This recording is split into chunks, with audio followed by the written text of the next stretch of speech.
আমার বিরুদ্ধে 4টা মামলা আছে, আমি নাকি মানহানি করেছি, প্রধানমন্ত্রীকে নাকি বলেছি মেরে ফেলবো ইত্যাদি এইসব কথা।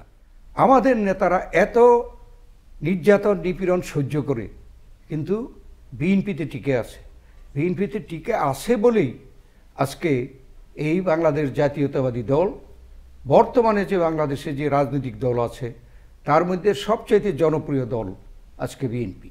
তো অতএব এখানে যে বলা হয় যে আপনারা কিছু পারেন নাই, যদি তাই হতো তাহলে সরকারকে কেন আমাদের বিরুদ্ধে এত কঠিন পদক্ষেপ নিতে হয়েছে, এবং যার জন্য আজকে সরকার কি হিসাবে জনগণের কাছে দায়ী?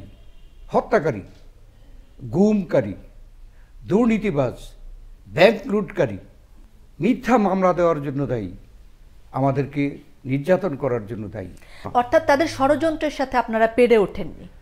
এটা ষড়যন্ত্র ক্ষমতায় টিকে থাকার জন্য করবে, কিন্তু করতে গিয়ে তারা যে পরিশেষে একটা অত্যন্ত খারাপ পরিণতির দিকে যাবে এটা কিন্তু আমরা বলেছি। আমার বিরুদ্ধে 4টা মামলা আছে, আমি নাকি মানহানি করেছি, প্রধানমন্ত্রীকে নাকি বলেছি মেরে ফেলবো ইত্যাদি এইসব কথা।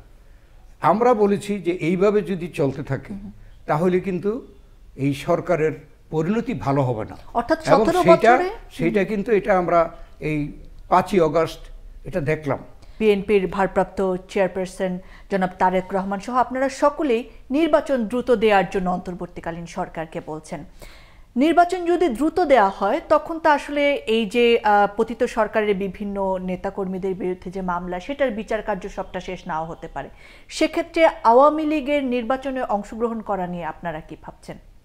আমরা একটি নির্বাচন চাই, যেই নির্বাচন থেকে গত 16-17 বছর যাবৎ এদেশের জনগণ বঞ্চিত। জনগণ যাতে করে স্বাধীনভাবে ভোট দিতে পারে। আর আওয়ামী লীগ যেহেতু গায়ের জোরে ক্ষমতা থাকতে চেয়েছে, সেজন্য এদেশে একটা সিস্টেম পরিচালিত বা বিদ্যমান থাকা সত্ত্বেও সেটাকে বাতিল করেছে, যেমন তত্ত্বাবধায়ক সরকার ব্যবস্থা।